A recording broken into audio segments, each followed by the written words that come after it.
Hello friends, welcome back. तो आज हम मेरा जो टॉप स्ट्रैटेजी है जो मैं मैक्सिमम फॉलो करता हूँ, जो मोमेंटम ट्रेडिंग स्ट्रैटेजी, ये आप स्विंग पोजिशनल के लिए यूज कर सकते हो। तो आज हम टॉपिक में क्या क्या डिस्कस करेंगे कि what is industry momentum trading strategy. वो थोड़ा डिफरेंट है, मैं आपको बताऊँ कैसे ये स्ट्रैटेजी कैसे काम करता है, उसका लॉजिक है क्या है, और उस इसके लिए आपको कैसे स्टॉक फाइंड आउट करना है और कैसे ट्रेड लेना है, और रिसेंट एग्जांपल मैं आपको शेयर करूंगा। चले स्टार्ट करते हैं। तो first of all, what is industry momentum trading strategy. So industry momentum trading strategy मतलब जो स्मार्ट मनी है या इंस्टीट्यूशन, म्यूचुअल फंड, जो बड़े बड़े आदमी है, वो एक इंडस्ट्री में इन्वेस्ट करते हैं कि ये जो इंडस्ट्री आगे अच्छा परफॉर्मेंस देने वाला है। फॉर एग्जाम्पल, मैं यहाँ पे रियलिटी सेक्टर को लिया है। तो लास्ट 1 ईयर, तो अप्रैल से हम स्टार्ट करते हैं। अप्रैल,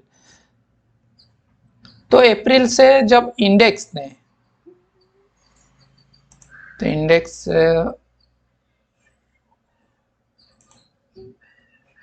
ओके, ये हो गया। तो जब अप्रैल 1 है टिल नाउ, मान लेते कि 1 ईयर का परफॉर्मेंस ये रहा कि मार्केट बुलिश था और हमारा जो इंडेक्स 23% गेन किया है। Same time reality sector around 100 above 103-4% gain किया है। इसका मतलब एक सेक्टर वाइज आपको इन्वेस्ट करना है या ट्रेड करना है, स्विंग ट्रेड, पोजिशनल, जो भी करना है। एवरी ईयर कुछ ना कुछ सेक्टर में प्राइस आता है, जैसे कि रियलिटी, कुछ भी सेक्टर, अब आगे हम डिस्कस करें कैसे। और जो इंडस्ट्री में मूव भी बड़ा आता है।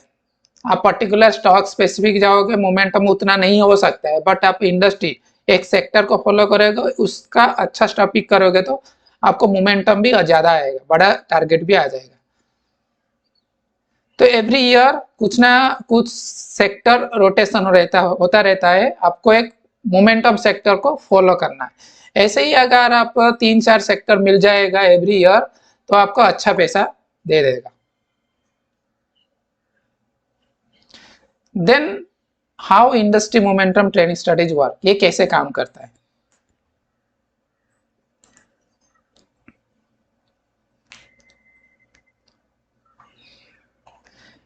तो first of all simple concept है, जब लार्ज हेज फंड, पेंशन या म्यूचुअल फंड जो भी अकुमुलेट करते पोजीशन, वो बाय टुडे सेल टुमारो जैसा काम नहीं करते। वो होल्ड करते, वीक्स मंथ ईयर वो होल्ड करते। जब तक मोमेंटम है वो होल्ड करेंगे। तो अगर हम सेम उनको फॉलो करेंगे तो हम बड़ा मूव मिल जाएगा, उसके साथ हमको उनके साथ फॉलो कर रहे, प्रोबेबिलिटी ऑफ सक्सेस भी बढ़ जाता है। सेकेंड थिंग, अगर एक सेक्टर मूवमेंट दे रहा है तो उसका वीक स्टॉक भी उसके साथ चला जाएगा। खराब कंपनी होने से भी मार्केट, अगर मैं सपोज रियलिटी का आप चेक कर लो, रियलिटी सेक्टर का जो खराब कंपनी है वो भी उठाए मार्केट के साथ। जो टॉप कंपनी है वो और परफॉर्मेंस ज़्यादा दिया है, जो खराब कंपनी है वो भी उठाए, थोड़ा बहुत दिया है। तो इसका मतलब अगर हम अच्छा मोमेंटम इंडस्ट्री या सेक्टर को फॉलो करेंगे तो हमारा प्रोबेबिलिटी ऑफ सक्सेस बढ़ जाता है। सेकेंड पॉइंट, टारगेट जो मोमेंटम भी ज़्यादा मिल जाता है। तो जैसे कि यहाँ पे देख लो क्या होता है कि मार्केट ने अराउंड 2012 से 2013 तक 100 पर मार्केट ने एक रेंज में था, और उसके बाद क्या हुआ ना, यहाँ पे एक ब्रेकआउट दिया।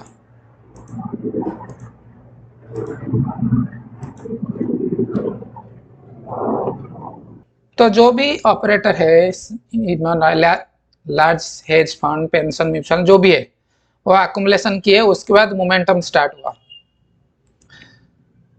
उसके बाद अगेन एक पुल बैक दिया, जो ब्रेकआउट लेवल टेस्ट किया, अगेन मोमेंटम स्टार्ट हुआ, अगेन यहाँ पे ब्रेकआउट दिया।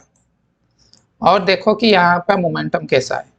सेम थिंग आप रियलिटी को चेक कर सकते। ये पीएसयू बैंक था,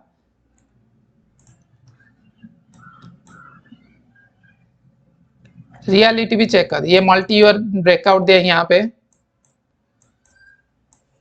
उसके बाद यहाँ पे अगेन टेस्ट करके अगेन कंटिन्यूस, ये भी देखो रियलिटी।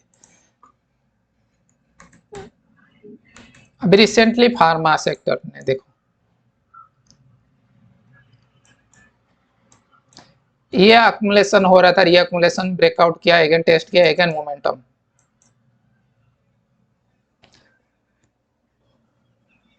तो आप अगर स्मार्ट मनी ऑपरेटर को फॉलो करोगे तो आपको पैसा मिलेगा, चांसेस ऑफ प्रोबेबिलिटी बढ़ जाता है। नेक्स्ट, ये तो ठीक है, समझ में आ गया कि हमको कैसे लॉजिक क्या है क्या। नेक्स्ट इसको आइडेंटिफाई कैसे करेंगे कि ये सेक्टर अभी मोमेंटम देने वाला है, ये सेक्टर स्ट्रांग है, कैसे आइडेंटिफाई करेंगे। फर्स्ट ऑफ ऑल एक मेथड है 4% मोमेंटम। इसका मतलब अगर किसी दिन एक दो दिन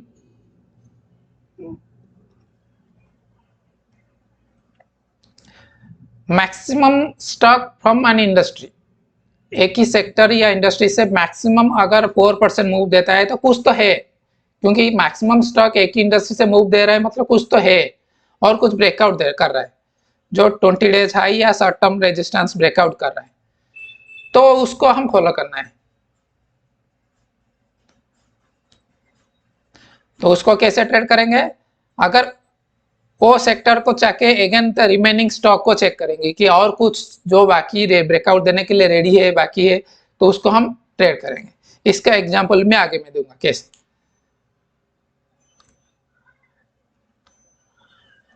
इसके लिए मैं एक चार्टिंग में स्कैनर, आप ये फ्री में मिल जाएगा, आप थोड़ा मेहनत करोगे तो मिल जाएगा। तो इसमें देखिए यहाँ पे जैसे लिखा है industry analysis for hot sectors का नेट 4% आज जो है कौन दिया है। इसमें देखो मैक्सिमम उस नेगेटिव में है, जो नहीं दिए।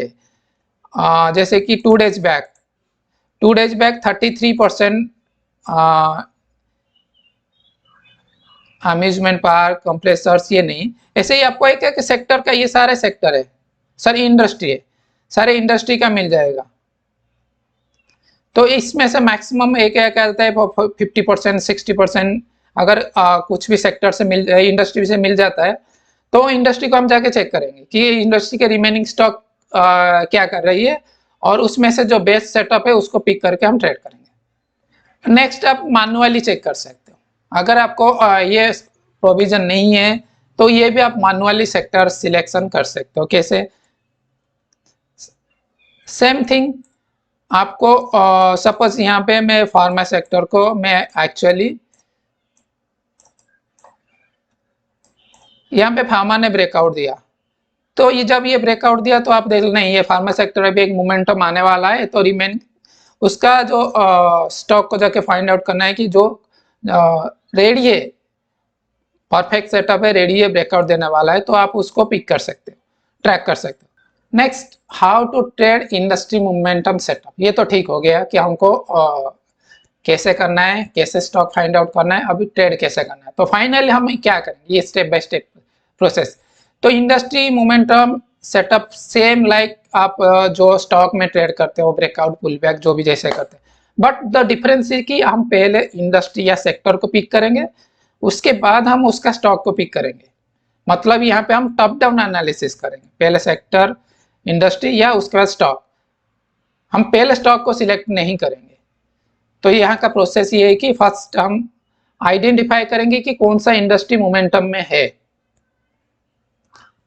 नेक्स्ट, हम उस इंडस्ट्री का स्टॉक को फाइंड आउट करेंगे कौन सा जो रेडी है ब्रेकआउट देने के लिए या ब्रेकआउट दे दिया है। तब हम कैसे ट्रेड करेंगे, हम इधर ब्रेकआउट ट्रेड करेंगे या एंटीसिपेटेशन ब्रेकआउट, ब्रेकआउट होने वाला है तो उससे पहले भी ट्रेड कर सकते हो, और नहीं तो अगर ब्रेकआउट दे चुका है तो आप पुल बैक ट्रेड कर सकते हो। चलिए मैं एग्जांपल दिखाता हूं।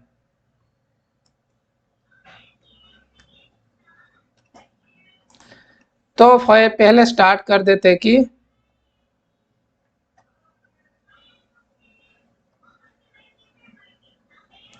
तो 1 मंथ बैक सेम कॉन्सेप्ट में 1 मंथ बैक कि मैं ये मेंशन किया है कि फार्मा सेक्टर स्ट्रांग है, जेबीसी, एस्ट्रा, जाइडस कुछ स्टॉक जो ब्रेकआउट देने के लिए रेडी है और मैं जेबीसी में ट्रेड लिया है। तो ये लर्निंग पर्पज के लिए, ये रिकमेंडेशन नहीं है। तो जेबीसी में ट्रेड किया, तो पहले हम सेक्टर को देख लिए, उसके बाद हम स्टॉक को देख लेते हैं। तो 1 मंथ बैक अराउंड मार्क कर देता हूँ, तो आपको होगा कि क्लैरिटी आ जाएगा कि क्या हुआ है। तो यहाँ पे देख सकते कि यहाँ पे एक रेंज बना था, इसी दिन ब्रेक किया 22 दिसंबर अराउंड इसी दिन।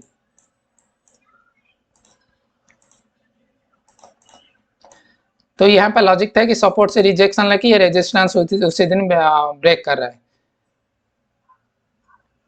तो उसी दिन में भी ये कि नहीं सेक्टर ब्रेक कर रहा है, जो फार्मा सेक्टर एक्सपेक्ट करते मोमेंटम, तो उसी दिन यहाँ पे भी अलर्ट में मेरा आया ये जेबिकल केमिकल फार्मा, तो इसमें मैं एंटर किया और बाद में अराउंड दिस लेवल में एग्जिट कर लिया क्योंकि मोमेंटम उतना नहीं मिला मेरे को।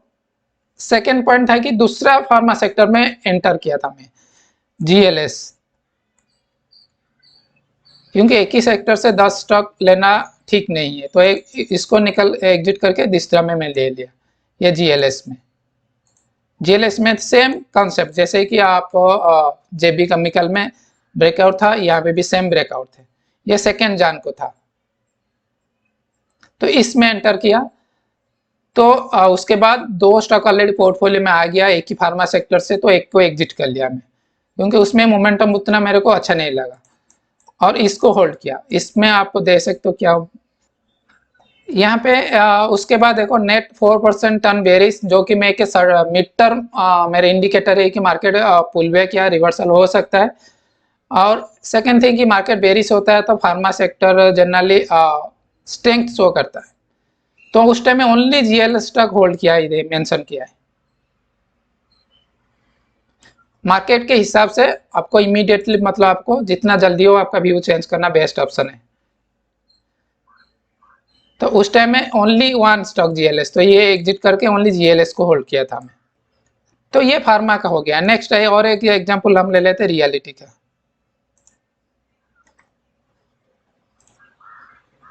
तो रियलिटी हम वीकली टाइम फ्रेम चले जाते हैं, बेस्ट रहेगा। तो अभी reality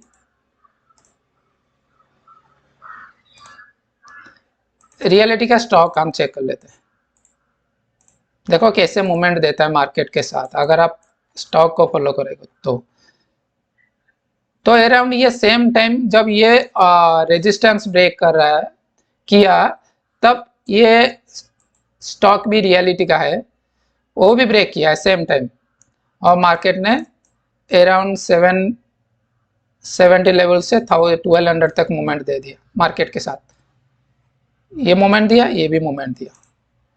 next stock Texmo infra, same thing. अब ऐसे मैं नीचे नीचे जाता रहूंगा, आप देखिए कैसे मूवमेंट दिया सेक्टर। तो आप एक सेक्टर को फॉलो करेगा तो जो सेक्टर जनरली अभी मोमेंटम स्टार्ट हुआ है या ब्रेक किया कुछ लेवल, मैक्सिमम एक मोमेंटम आएगा सेक्टर, मतलब मैक्सिमम स्टॉक में भी मोमेंटम आने के चांसेस प्रोबेबिलिटी ज़्यादा है, तो आप उसको फॉलो कर सकते हैं।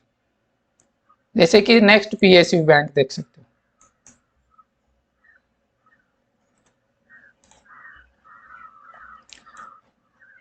ये पीएसयू बैंक का स्टॉक है, यहाँ पे ब्रेकआउट दिया अराउंड 4 सितंबर में।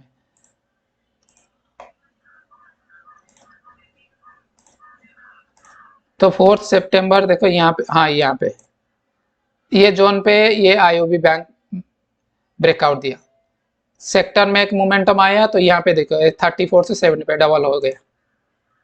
नेक्स्ट पंजाब बैंक, ये भी 64 से 130, ये भी डबल हो गया। तो ये ब्रेक किया, बाद में ब्रेक किया यहाँ पे, जब मोमेंट देने के बाद यहाँ पे ब्रेक किया, जब सेकंड ब्रेकआउट था यहाँ पे, तो ये स्टॉक ने अभी ब्रेक किया, तो ये भी देखो 620 से 720 मूवमेंट दे रहा है एसबीआई। मोटा मोटी पे अगर आप एक इंडस्ट्री मोमेंटम मतलब एक सेक्टर अगर मोमेंटम स्टार्ट हो रहा है तब बस आपको उसको फॉलो करना है, उसका अच्छा स्टॉक को पिक करना है और उसको फॉलो करना है। इससे आपको प्रोबेबिलिटी ऑफ विनिंग बढ़ जाता है और आपका टारगेट भी बढ़ जाता है।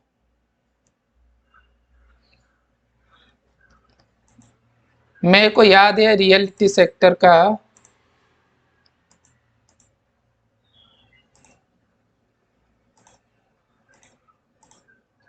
ये आइनॉक्स ग्रीन है रियलिटी का, इसको मैं मतलब कैप्चर किया था ये मूव को। सेम थिंग, एक पैटर्न ब्रेक कर रहा है वॉल्यूम के साथ, उसको फॉलो करो। एक रेंज बना उसके बाद वॉल्यूम के साथ ब्रेक किया। तो जनरली अभी रिसेंटली जैसे एसएमएस फार्मा, सेम स्ट्रक्चर, काम करे या ना करे सेकेंडरी, आपका रूल्स फॉलो करना है। यहाँ पे ब्रेकआउट दिया है तो इसको मैं लिया है। मार्केट तो वेरी से है बट जनरली ये माना जाता है कि निफ्टी के अगेंस्ट में फार्मा मूव करता है जो डिफेंसिव सेक्टर। तो यहाँ पे भी ब्रेक के साथ वॉल्यूम के साथ ब्रेक किया, जैसे कि जीएलएस किया था, जेबी केमिकल फार्मा किया था, सेम स्ट्रक्चर। देखो कुछ डिफरेंस नहीं है, एक मोमेंटम आया उसके बाद वॉल्यूम ब्रेक किया, सेम यहाँ पे भी एक उस मोमेंटम आया, रेंज बना, वॉल्यूम ब्रेक किया। कोई काम करेगा कोई नहीं काम करेगा, हो सकता है। जैसे जेबीसी में काम नहीं, उतना मोमेंटम नहीं दिया, स्टार्टिंग में एग्जिट कर लिया, उसके बाद हालांकि मूवमेंट दिया। ये भी सेम एक रेंज उसके बाद वॉल्यूम के साथ ब्रेक किया, ये देखो वॉल्यूम के साथ ब्रेक किया। उसके बाद मार्केट साइड उतना स्ट्रॉन्ग मोमेंटम अभी तक नहीं मिला है। Thank you.